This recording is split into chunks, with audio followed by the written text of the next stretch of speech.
Bienvenidos, mi nombre es Daniel Piñeiro y esta es la tercera y última exposición dedicada a los síndromes coronarios crónicos. Abordaremos hoy su tratamiento. Espero que esta clase, al igual que las anteriores, haya resultado de su interés y utilidad. Muchas gracias por su atención. No tengo conflicto de intereses para esta presentación. Trataremos en esta clase las modificaciones en el estilo de vida y control de los factores de riesgo, el tratamiento farmacológico, la revascularización coronaria, a quién indicar tratamiento médico y a quién indicar revascularización. En caso de decidir revascularización, si esta debe ser hecha por cirugía o mediante cateterismo. Y trataremos luego el seguimiento de los pacientes revascularizados y los pacientes con angina refractaria. Comencemos por las modificaciones en el estilo de vida y el control de los factores de riesgo. ¿Cuáles deben ser estas modificaciones del estilo de vida y control de factores de riesgo? Debe evitarse 100% el tabaquismo, la dieta, la actividad física. Es importante el consejo sobre la actividad sexual de los pacientes, el control estricto del peso, el control estricto de los lípidos, ya sea por medios dietéticos o farmacológicos, el control de la hipertensión arterial, el tratamiento de la diabetes y otros trastornos metabólicos,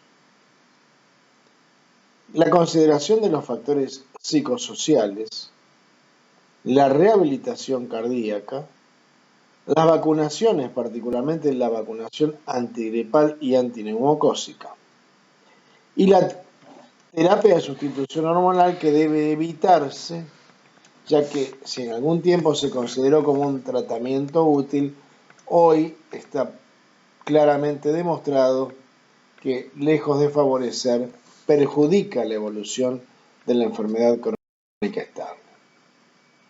¿Cuál es el tratamiento farmacológico? El tratamiento farmacológico tiene como objetivo disminuir la angina y la isquemia. Se recomienda además instruir al paciente sobre los factores de riesgo y está indicado el seguimiento de la respuesta del paciente a tratamiento poco tiempo después de su instauración. Recuérdese que el tratamiento de la angina y de la isquemia es importante no solo para evitar la molestia al paciente, sino que la propia isquemia genera mecanismos inflamatorios que inestabilizan las placas que tiene ese paciente. En primer lugar, debe aliviarse la angina y la isquemia miocárdica. Recuérdese que la isquemia miocárdica per se genera mecanismos inflamatorios de inestabilidad de la placa miocárdica y perpetúa la enfermedad coronaria. De modo tal que lo primero que deben utilizar son los nitritos de acción corta, es decir, por vía sublingual. También están indicados los beta bloqueantes y los bloqueantes de los canales cálcicos, particularmente los no dihidropiridínicos, para disminuir la frecuencia cardíaca, la presión arterial y de este modo el doble producto que está indicando la necesidad de oxígeno del miocardio. Existe una segunda línea constituida por los nitritos de acción prolongada, la ibabradina, el nicorandil y la ranolacina. Un tratamiento de segunda línea también es la trimetazidina para algunos pacientes. En algunos pacientes en particular conviene iniciar directamente con estos fármacos de segunda línea. En los pacientes asintomáticos con áreas extensas de isquemia, es decir, más del 10% de la masa miocárdica, debe considerarse el uso de los beta bloqueantes a pesar de estar asintomáticos. Y en los pacientes con angina vasospástica, el uso de bloqueante de canales de calcio y nitritos, y debe evitarse los beta bloqueantes. Para la prevención de eventos agudos, debe administrarse en todo paciente dosis bajas de ácido acetilsalicílico. El clopidogrel es una alternativa ante la intolerancia al ácido acetilsalicílico. Todo paciente con enfermedad crónica estable debe recibir estatinas en las dosis recomendadas y eventualmente puede utilizarse inhibidor de enzima convertidora o bloqueante del receptor en presencia de insuficiencia cardíaca, hipertensión o diabetes. En esta diapositiva se resumen los efectos secundarios, las contraindicaciones, las interacciones y precauciones de los fármacos más utilizados como antiarritmios, es decir, los nitritos, los beta bloqueantes y los bloqueantes de los canales de calcio. Simplemente para señalar algunos de ellos, debe tenerse cuidado en la interacción de los nitritos con los inhibidores de la fosfodiesterasa, es decir, con el sildenafil. Señalar que los beta bloqueantes, si bien deben utilizarse con precaución en los pacientes con enfermedad pulmonar obstructiva crónica, no tienen contraindicación en estos pacientes y solamente están contraindicados en los pacientes con asma y reactividad bronquial, y que los bloqueantes de los canales de calcio, excepto los dihidropiridínicos, no deberían asociarse a los beta bloqueantes. Acá tenemos de la segunda línea las dihidropiridinas, la ibobradina, el nicorandil, la trimetazidina, la ranolazina y el allopurinol. Todos ellos tienen un perfil de seguridad bastante alto, con escasas contraindicaciones y escasas interacciones farmacológicas.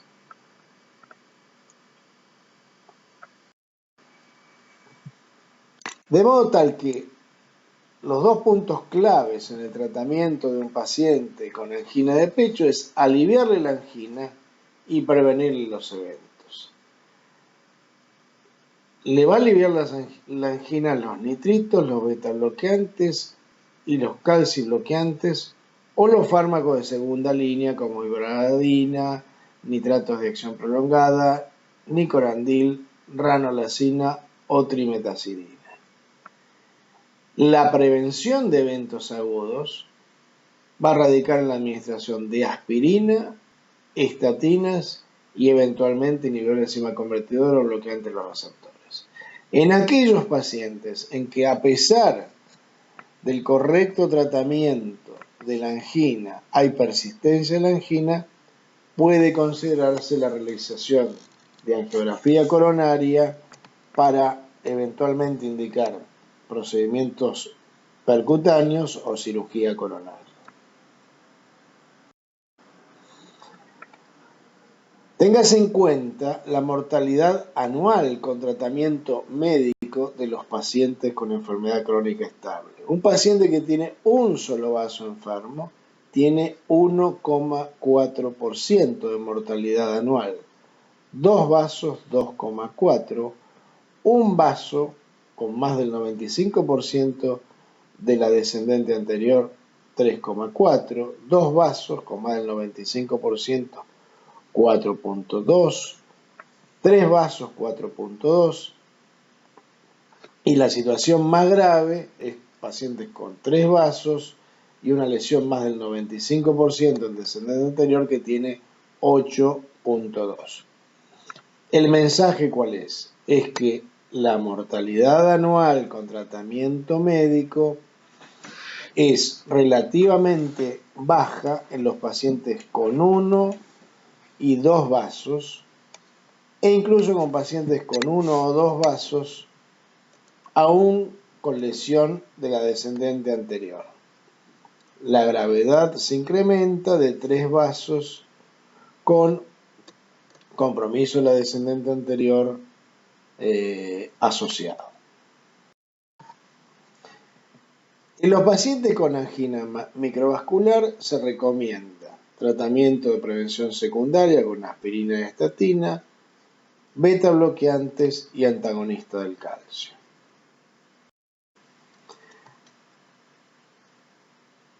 Tomemos ahora el tema de la revascularización coronaria. Es importante definir la gravedad de la angina para tratar a un paciente con revascularización coronaria. Un paciente con angina clase 3-4 de la clasificación canadiense o isquemia más del 10% merece evaluación por cateterismo. Un paciente con angina clase 2 o isquemia entre el 5 o el 10% puede evaluarse con tomografía computada o cateterismo. Y cuando la clase es 1 o la isquemia es menor del 5%, el tratamiento médico inicial es suficiente y puede y debe aplazarse la evaluación angiográfica. Acá tenemos las indicaciones para la revascularización en los pacientes con cardiopatía isquémica estable con tratamiento médico óptimo. Vemos entonces que se recomienda una estrategia de revascularización en los pacientes con enfermedad de tronco no protegida o enfermedad de 2 o 3 vasos o diabetes mellitus u otras comorbilidades importantes. Estas son recomendaciones clase 1, pero su nivel de recomendación es C, es decir, es un consenso médico más que ensayos clínicos que lo hayan demostrado. Se recomienda también tratamiento invasivo en la estenosis mayor del 50% del tronco en la coronaria izquierda, en enfermedad de la descendente anterior con obstrucción mayor del 50%, en pacientes con enfermedad de 2 o 3 vasos con afección de la función del ventrículo izquierdo, un único vaso permeable restante, un área extensa de isquemia. Fíjense que no se recomienda tratamiento invasivo en los pacientes sin síntomas limitantes con tratamiento médico óptimo, que tengan un vaso distinto al tronco de la coronaria izquierda o la descendente anterior, áreas de isquemia pequeñas, menor del 10%, o reserva de flujo fraccional mayor del 0.8. De modo que esquemáticamente acá tenemos si la revascularización es posible o no es posible. Un paciente con una isquemia significativa, más del 10% del miocardio, con tratamiento médico óptimo, debe ser evaluado para revascularización posible, ya sea por cateterismo o por cirugía. Desde el punto de vista angiográfico, es importante que el hemodinamista evalúe la complejidad de las lesiones coronarias.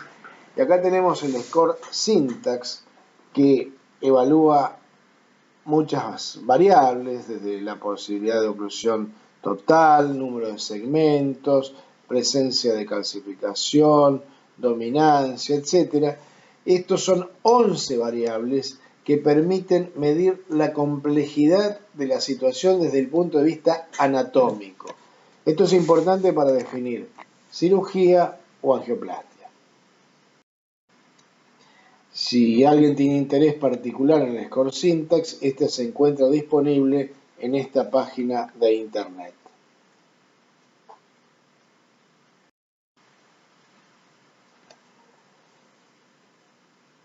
Es recomendable el uso de la reserva de fracción de flujo, del ultrasonido intravascular o la tomografía de coherencia óptima óptica para definir si el paciente tiene lesión significativa o no. De modo que se recomienda determinar la reserva de flujo fraccional para identificar lesiones coronarias hemodinámicamente significativas cuando no se dispone de evidencia de isquemia, y la revascularización de estenosis con reserva de flujo fraccional menor del 0.8 está recomendada para pacientes con síntomas de angina o prueba de estrés positiva. Por el contrario, no se recomienda la revascularización de estenosis intermedia determinadas por la angiografía y sin presencia de una disminución de la reserva fraccional de flujo.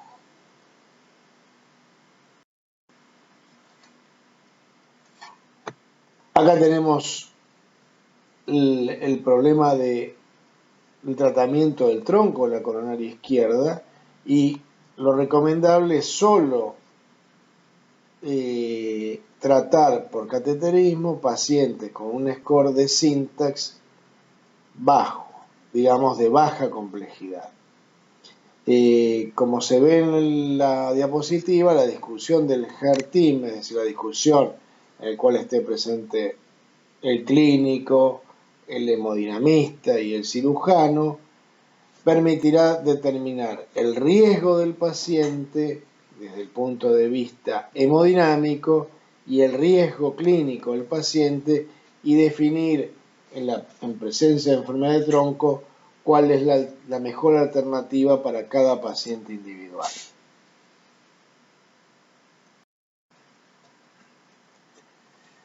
En esta otra situación, de acuerdo al número de arterias coronarias con esterosis relevantes, se elige el tratamiento por cateterismo o el tratamiento por cirugía, como siempre discutiendo el riesgo clínico que tenga el paciente en el grupo del HEART Team.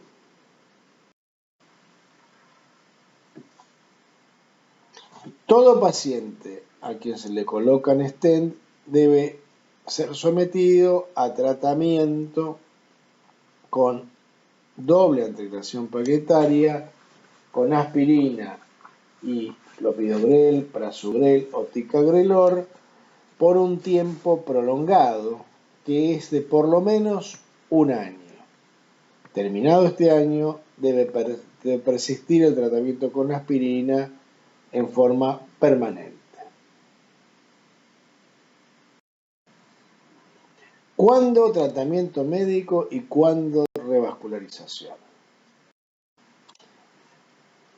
Esta diapositiva es sumamente importante porque acá se observa cómo, de acuerdo a la carga isquémica que tenga el paciente, es la posibilidad de muerte cardíaca en el próximo año. Fíjense que un paciente que no tiene isquemia va a tener un 0.7% de muerte cardíaca con tratamiento médico contra un 6.3% con tratamiento por revascularización. Es decir, que claramente no debe ser revascularizado. Los pacientes con una carga isquémica entre el 1 y el 5%, la mortalidad con tratamiento médico es del 1% y de 1,8, prácticamente el doble, con revascularización. Tampoco debe ser revascularizado. Cuando la isquemia es entre el 5 y el 10%, tenemos 2,9 de mortalidad con tratamiento médico contra 3,7 con revascularización. Y recién cuando la isquemia supera el 10%, el tratamiento con revascularización es superior al tratamiento médico aislado. De modo tal que se puede poner un punto de corte del 10% de carga isquémica para decidir solo tratamiento médico o tratamiento médico más revascularización. Tomemos ahora cómo vamos a revascularizar el paciente, por cirugía o por cateterismo. Acá se ven scores de Syntax que definimos hace pocos minutos, en el cual se ve un score de Syntax de 0 al 22, 23 al 32 o más de 33. Un score de Syntax de 0 a 22 es un score, son pacientes de baja complejidad. En estos pacientes, la aparición de efectos colaterales o de complicaciones es prácticamente semejante para la cirugía y la angioplastia. Por el contrario, cuando el Syntax pasa de 23, y más aún cuando es mayor de 33, los eventos con angioplastia son superiores a los eventos por cirugía. De modo tal que debe reservarse los tratamientos por cateterismo para aquellos pacientes con escones de Syntax bajos, 0 a 22, es decir, de baja complejidad. Los pacientes de alta complejidad es preferible que sean tratados por cirugía, excepto que su riesgo clínico haga inviable la cirugía y sea el tratamiento por cateterismo simplemente porque el riesgo clínico así lo indica. Acá tenemos la presencia de complicaciones de todas causas de muerte, de stroke y de revascularización repetida.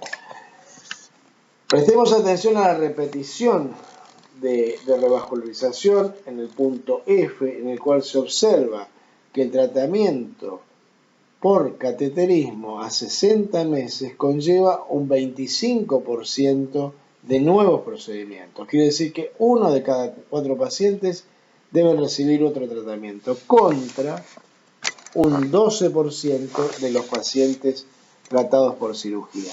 Es decir, que no solamente el tratamiento por cateterismo en los pacientes con score de Syntax alto, es decir, complejos, conllevan más complicaciones, sino que también conllevan la repetición, la necesidad de repetir procedimientos en un plazo medio.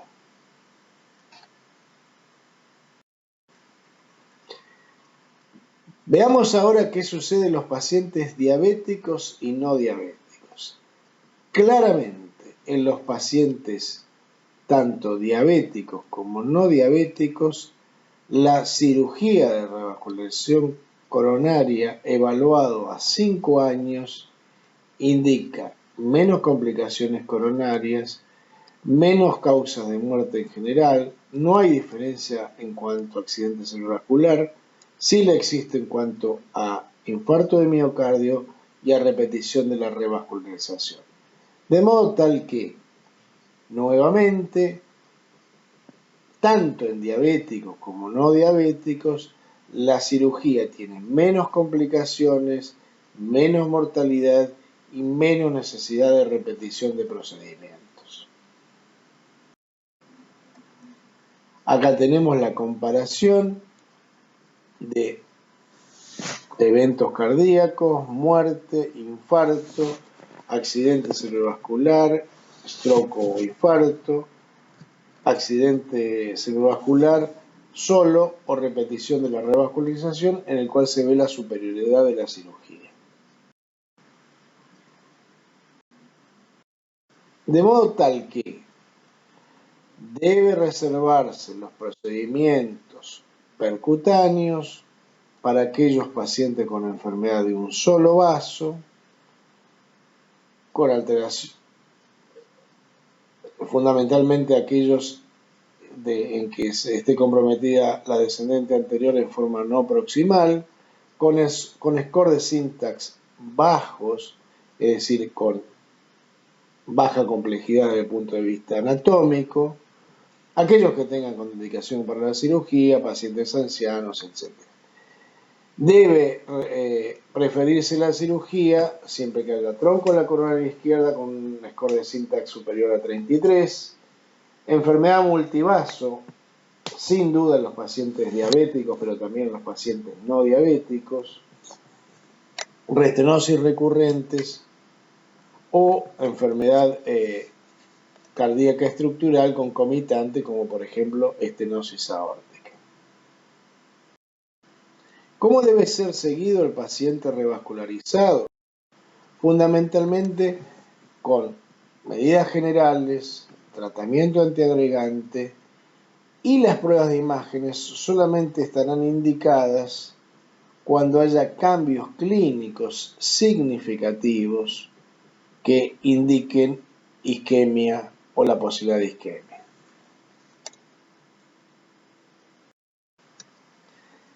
Finalmente, unas pocas palabras sobre el tratamiento de la angina refractaria.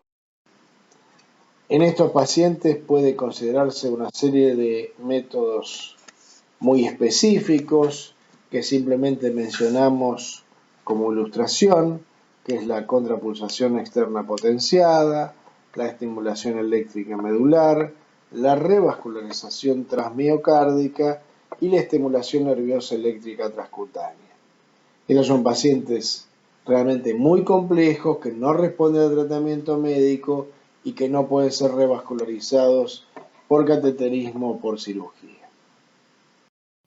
Damos por finalizada esta exposición. Esperamos que haya sido de su interés y lo invitamos a las siguientes exposiciones. Muchas gracias.